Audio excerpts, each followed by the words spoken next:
En 2006 et 2007, dans le cadre de l'option cinéma audiovisuel au lycée, j'avais été au Festival de Cannes. Étant donné le prix du logement et de la nourriture sur place, je ne pensais pas y remettre les pieds un jour. Bonjour, je m'appelle Clémentine. Puis le CNC m'a invité à faire partie d'une résidence au festival. Entre 2006, 2007 et 2024, le monde m'a changé. Quel allait être désormais mon regard sur le Festival de Cannes? À l'égard du Festival de Cannes, j'ai toujours été ambivalente. D'un côté, il y a une espèce d'effervescence, de frétillement qui vous anime. De l'autre, c'est un espace-temps déconnecté, celui d'un entre-soi. Parfois, la violence du monde vient s'y rappeler, mais celle-ci finit toujours absorbée, mise sous le tapis. La fête n'est jamais vraiment gâchée. Mais qu'on l'aime ou le déteste, ou les deux à la fois, le Festival de Cannes est incontournable. Parce que c'est notamment là que se façonne le cinéma.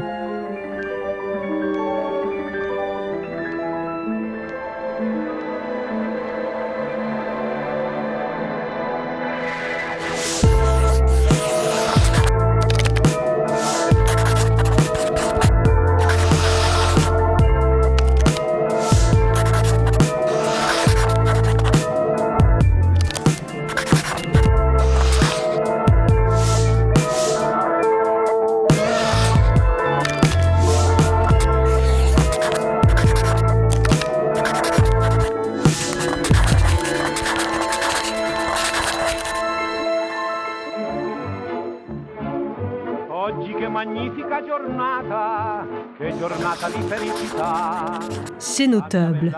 Le Festival de Cannes est né en réaction à la Mostra de Venise, qui en 1938, sous la pression de Joseph Goebbels, a récompensé les films fascistes et nazis, Luciano Serra pilote, et Les Dieux du Stade, à la place du pacifiste La Grande Illusion. Ah, mais la guerre sera finie avant, mon Dieu.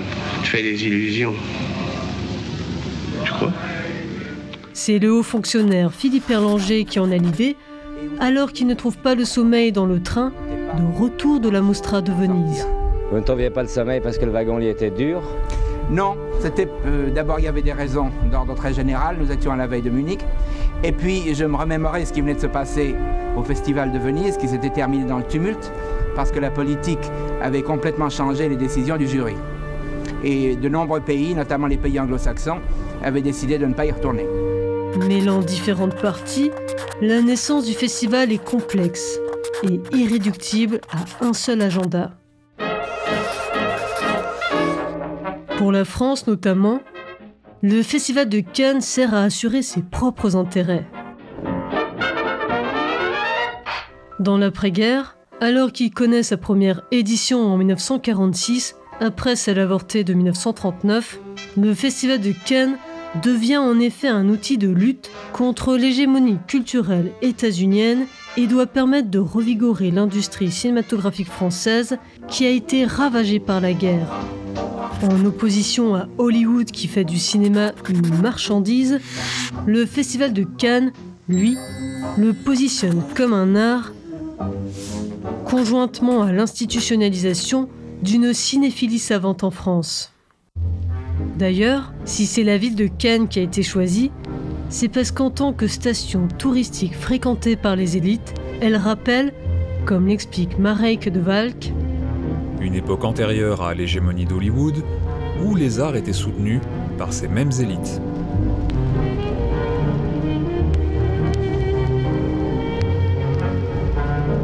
Le Festival de Cannes devient donc un lieu d'exposition alternatif par rapport au circuit d'exploitation et de distribution traditionnel. Mais le festival est alors fortement soumis à la diplomatie.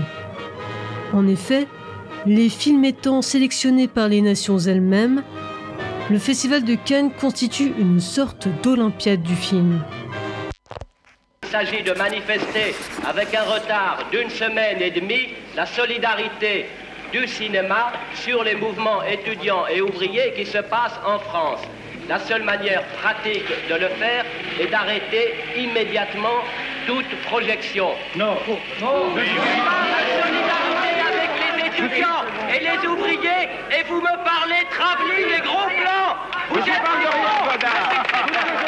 Mais après les soubresauts de 1968, durant lesquels les pratiques de sélection sont contestées, le festival devient plus indépendant et sélectionne lui-même les films à partir de 1972, une mesure qui permet au festival de gagner en légitimité culturelle. Ex-aequo, à l'unanimité, l'affaire Mattei de Francesco Rosi.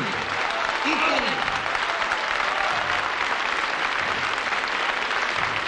Et la classe ouvrière va au paradis de Elio Petri, Italie. Dans le même temps, les paradigmes du festival évoluent sous l'influence de la politique des auteurs et de la nouvelle vague. Les films sont davantage appréhendés au travers de la catégorie de l'auteur plutôt que de celle de cinéma national. Pour autant, le Festival de Cannes est loin d'être une entité autonome, animée d'intentions purement cinéphiliques et soutenue par une opposition binaire entre art et commerce, façon Festival de Cannes versus Hollywood. Le festival fonctionne contre et avec Hollywood et réciproquement. Mais surtout, le festival est aussi un marché, alternatif certes, mais un marché tout de même avec le marché du film, créé en 1959.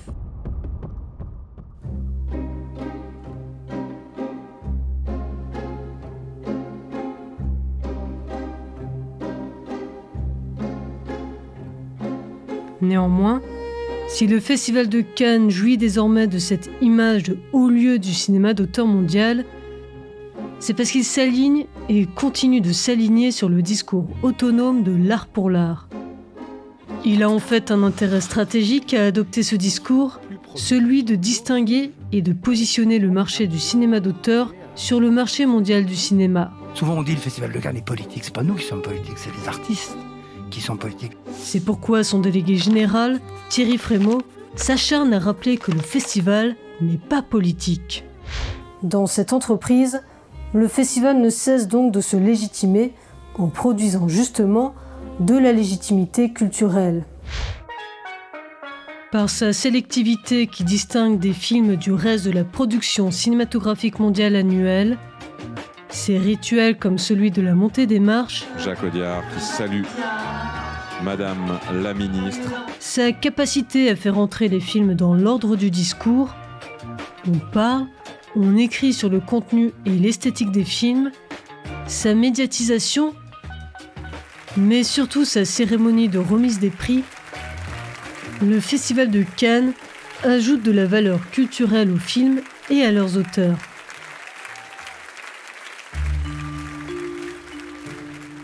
Dans le champ de l'art, les individus sont moins intéressés par l'accumulation de capital économique que par celle de capital symbolique.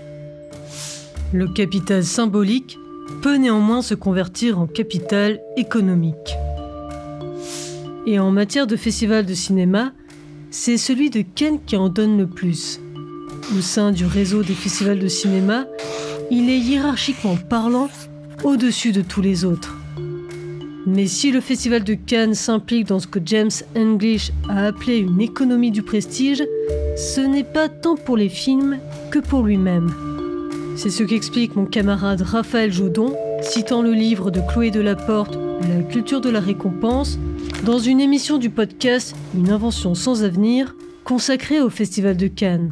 Il y a une logique en fait dont on parle pas très souvent, mais que le livre de Delaporte explique bien, de contre-don. En fait, dans tous les grands festivals de cinéma, quasiment tous, je crois, l'obtention d'un trophée, elle est exigée en amorce du générique. C'est-à-dire que les lauréats sont contraints de le mentionner. Ils ne peuvent pas ne pas dire qu'ils ont eu un prix à Cannes. Et ça interroge quand même. Et c'est pour ça que Chloé Delaporte, elle a une grande thèse dans son bouquin que je trouve assez intéressante. Elle dit que remettre des prix, ça distingue surtout celui qui donne la récompense, et pas tellement celui qui la reçoit.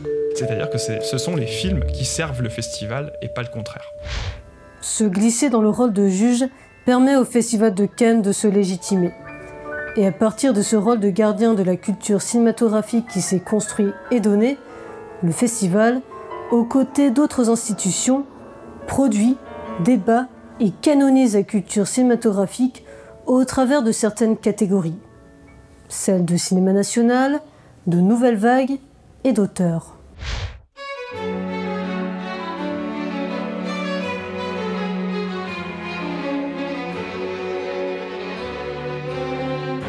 En tant qu'institution, le Festival de Cannes est l'un des agents actifs de la formation des canons de la culture cinématographique.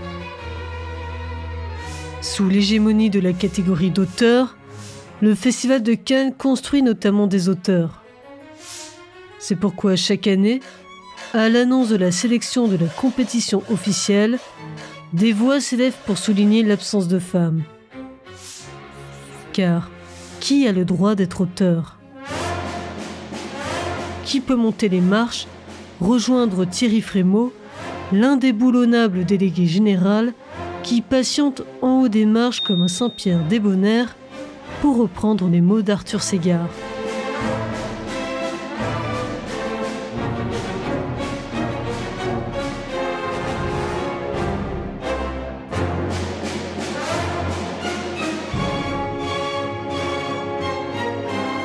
Expression qui lui sied bien, tant Thierry Frémaux, visage du Festival de Cannes, incarne lors de ce rituel de la montée des marches la fonction de gardien du cinéma qui ouvre les portes à la légitimation culturelle.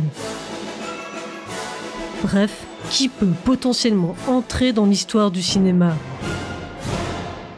Mais en plus d'être patriarcale, cette histoire du cinéma est aussi occidentalo-centrée. Comme l'explique Julian Stringer, étant donné qu'un grand nombre de films non occidentaux que le public occidental est susceptible de connaître ont été présentés dans des festivals, les chercheurs ont tendance à les aborder en invoquant avec nostalgie les moments où les industries non occidentales ont été découvertes, c'est-à-dire découvertes par les occidentaux lors de grandes compétitions internationales. À titre d'exemple, ce n'est qu'en 1951 que l'Occident découvre, entre guillemets, le cinéma japonais, quand la Mostra de Venise a décidé d'auréoler d'un lion d'or le film Rashomon d'Akira Kurosawa.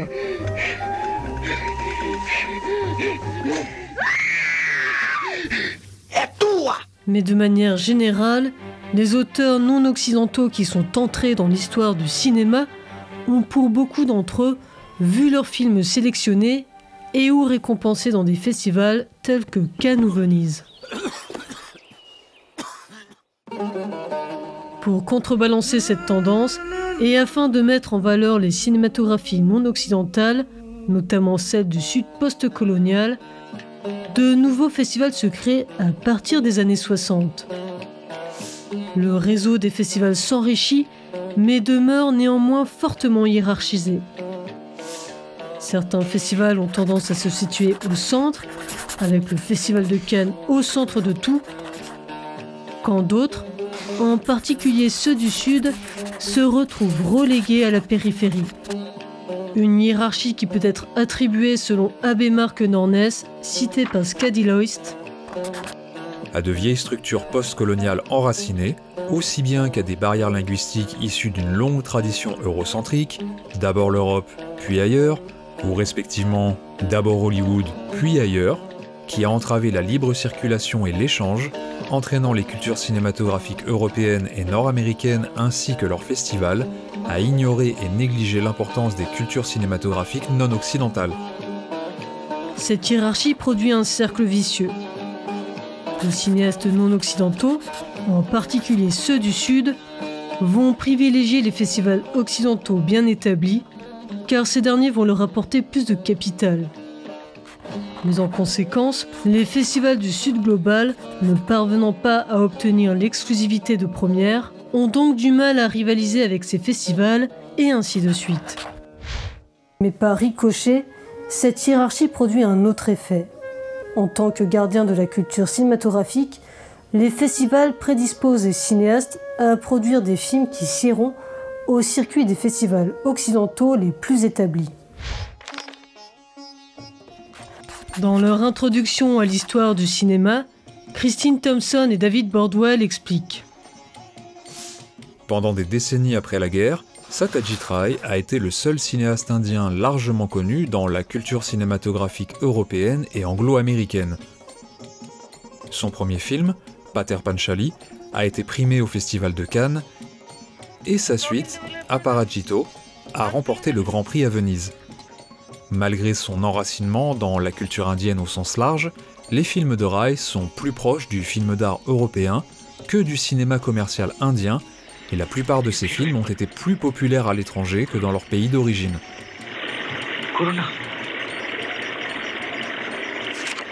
Ce qui amène Aida Valero à affirmer: cette dynamique explique pourquoi les cinéastes des régions périphériques, désireux d'obtenir une reconnaissance internationale, adoptent l'approche auteuriste privilégiée par les festivals internationaux. C'est le cas par exemple du cinéaste thaïlandais Apichatpong Verasetakul, sur lequel revient Marek de Valk. Devenu un habitué du Festival de Cannes, plusieurs fois sélectionné et récompensé, ces films s'ancrent dans la culture thaïlandaise tout en se prêtant à une lecture auteuriste en accord avec l'idéologie de l'art pour l'art. Cette faculté à faire des films dits de festival, c'est-à-dire capables de s'insérer dans le circuit des festivals, est le fruit de son éducation qui s'est faite en partie dans une école d'art à Chicago. Celle-ci l'a amené à conscientiser et à intérioriser les normes et pratiques du cinéma d'auteur et des festivals, qui de leur côté sont particulièrement avides de ce genre de cinématographie, car elles répondent à la recherche d'inconnus, voire d'exotisme des festivaliers. Ainsi, le Festival de Cannes participe implicitement à façonner les cinématographies non occidentales, mais son pouvoir normatif s'étend au-delà de sa fonction d'exposition et de légitimation.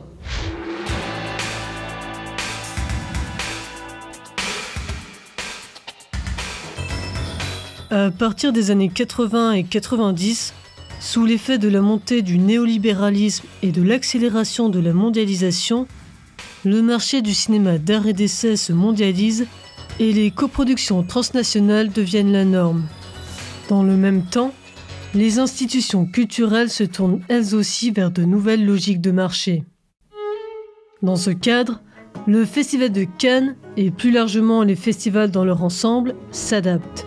En plus d'organiser le marché du film, le festival s'implique alors plus activement dans la production du cinéma mondial de demain, par l'intermédiaire d'initiatives qui ont pour but de faire émerger des cinéastes issus du monde entier et notamment des régions du Sud global peu dotées en matière de financement public.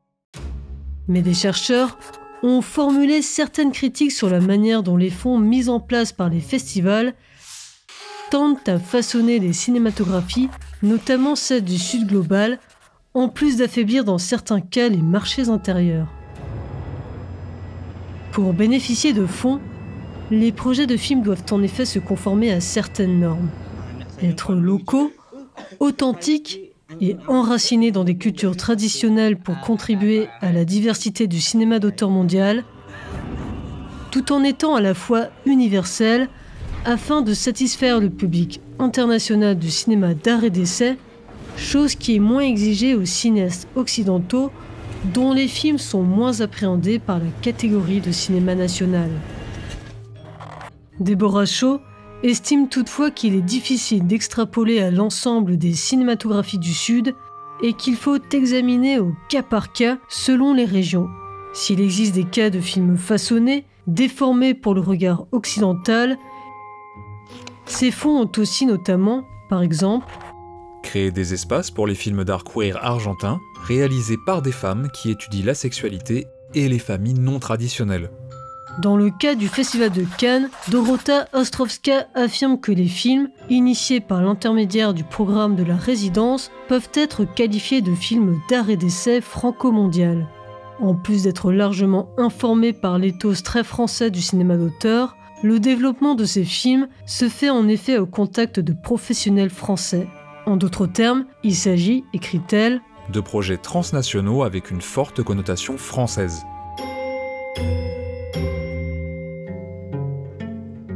Mais si le Festival de Cannes a intérêt à s'impliquer davantage dans des activités de production, c'est parce qu'elles permettent de faire tourner la machine.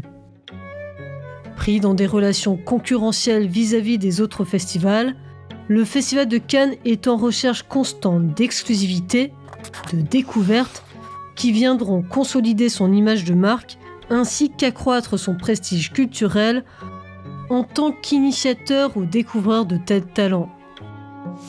Bref, en tant que gardien une nouvelle fois. On ne s'étonnera donc pas de voir que parmi les films sélectionnés à Cannes, notamment ceux réalisés par des cinéastes non occidentaux, certains ont pu être développés dans le cadre de ces programmes et qui sont souvent produits ou coproduits par la France. Comme le relève Romain Leclerc, le cosmopolitisme cannois est largement informé par les professionnels français. Plus largement, ces fonds initiés par le Festival de Cannes participent également à soutenir des intérêts nationaux. Favorisant les productions transnationales avec la France, ils stimulent l'industrie cinématographique française et assurent dans le même temps un stock de films en vue de leur diffusion sur les écrans français.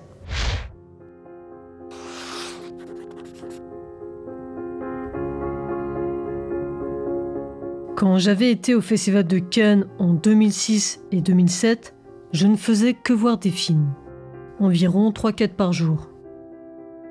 Bercé par le discours de l'art pour l'art, j'avais réduit le festival à sa fonction d'exposition et à sa cérémonie de remise des prix, dont je pensais qu'elle opérait dans une sorte de sphère céleste, à l'abri des déterminations sociales. Comme si elle récompensait des films bons dans l'absolu, qu'il ne fallait pas trop contester. En expérimentant le festival en tant que cinéphile, le marché s'était dérobé de mon regard et pourtant il était là, partout sous mes yeux. En 2024, j'ai enfin vu le marché. En tant qu'institution, le Festival Marché de Cannes contribue à différents niveaux à façonner le cinéma, ses canons et son histoire. Connaître les processus impliqués dans ce façonnement, que le discours de l'art pour l'art tend à masquer, permet de soulever des interrogations en même temps que d'ouvrir des brèches. Dans l'objectif de contester l'histoire du cinéma, et peut-être de la réajuster, ne faut-il pas mettre davantage en évidence, avec un regard critique, le rôle des festivals dans le façonnement du cinéma ? Mais si cette question concerne plutôt celles et ceux qui écrivent sur le cinéma, le rôle des festivals nous invite également à nous interroger, en tant que spectateurs, spectatrices, sur ce qu'on voit, même dans les salles labellisées art et essai. Quels rapports ont potentiellement sous-tendu la production du film qui se déroule devant nos yeux ? Dans le cas d'un film non occidental, peut-on réellement affirmer que celui-ci est l'expression de la culture à laquelle appartient son auteur s'il a été produit de manière transnationale ? Et à quoi ressemblerait un cinéma débarrassé des dynamiques de pouvoir entre les gardiens du Nord et les cinéastes du Sud global ?